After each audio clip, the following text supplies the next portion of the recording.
আপনার কোর্টে যান, একজন উকিল ধরেন, দেখেন যদি কোনো ব্যবস্থা হয়।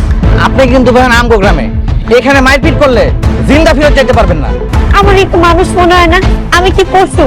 তাহলে কেন আমার জীবনটা নিয়ে সিনেমিনি খেললেন? বিশ্বাসের আড়ালে লুকানো এমন এক বিশ্বাসঘাতকতা যা এক মুহূর্তে সবকিছু ধ্বংস করে দিতে চলেছে। নিজের মানুষরাই যখন হয়ে ওঠে সবচেয়ে বড় শত্রু, তখন শুরু হয় আসল তাণ্ডব। শেষে এমন এক টুইস্ট আসছে যা আপনারা কল্পনা করলেও ছিন্ন ভিন্ন হয়ে যাবেন। বিসমিল্লাহির রহমানির রহিম।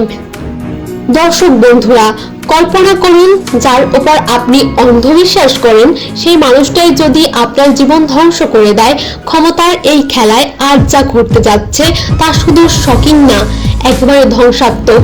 বদসুরত নাটকের 32 নম্বর পর্বে শুরু হতে যাচ্ছে এমন এক অধ্যায় যেখানে কেউ আর নিরাপদ নয়।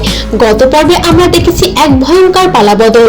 নোমান আর বাবু এলাকায় সেই দাপুটে নামগুলো এক মুহূর্তে হয়ে গেল অসহায় বন্দী, কারণ চেয়ারম্যান নিয়েছে এক ধ্বংসাত্মক সিদ্ধান্ত। যে মানুষটাকে তারা নিজের শক্তি মনে করত, সেই নিজের সিংহাসন বাঁচাতে তাদের বলি দিল, পুলিশের হাতে তুলে দিয়ে সরাসরি জেলের অন্ধকারে পাঠিয়ে দিল। এটাই বাস্তবতা।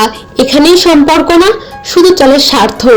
কিন্তু আসল ঝড় এখনো বাকি। 32 নম্বর পর্বে সবচেয়ে বড় বিস্ফোরক ঘটতে যাচ্ছে মায়ের জীবনে।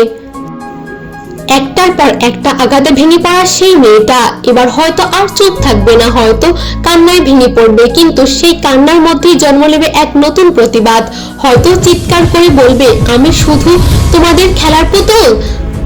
যখন ইচ্ছা ব্যবহার করবে, এক মুহূর্তেই বদলে দিতে পারে পুরো গল্পের গতি। অন্যদিকে বজরুল, সে এক সময় মায়ার পাশে ছিল, আজ সে দাঁড়িয়ে গেছে এক কঠিন দ্বিধায়। ভাইয়ের প্রভাব, সম্পত্তির লোভ সবকিছু মিলিয়ে সে শেষ পর্যন্ত মায়াকে ছেড়ে দেবে। ভালোবাসা আর টাকার এই লড়াইয়ে কে জিতবে?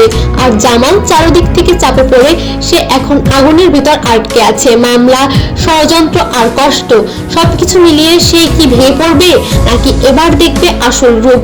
আর নোমান, সে এক সময় অন্যদের ভয় দেখাতো, আজ সে নিজেই ভয় কাঁপছে। কিন্তু প্রশ্ন হলো, এটাই কি তার শেষ, নাকি এখান থেকে শুরু হতে যাচ্ছে বড় কোনো প্রতিশোধ? সবকিছু মিলিয়ে একটা প্রশ্নই ঘুরপাক খাচ্ছে সবার মনে। এই গল্পের আসল খলনায়ক কে? চেয়ারম্যান, নোমান, নাকি এই নিষ্ঠুর সমাজ যেখানে টাকার কাছে সবকিছু বিক্রি হয়ে যায়?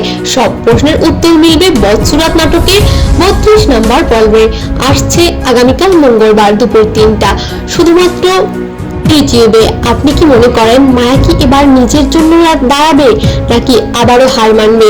কমেন্ট করে অবশ্যই জানান। ভিডিওটি ভালো লাগলে একটি লাইক দিন, বন্ধুদের সাথে শেয়ার করুন। আর এমন থ্রিলিং আপডেট পেতে সাবস্ক্রাইব করে পাশে থাকা বেল আইকন অন করে রাখুন। পরবর্তী পর্বে কি বিস্ফোরণ ঘটবে তা জানতে আমাদের সাথেই থাকুন। ততক্ষণ পর্যন্ত ভালো থাকবেন, সুস্থ থাকবেন। আল্লাহ হাফিজ।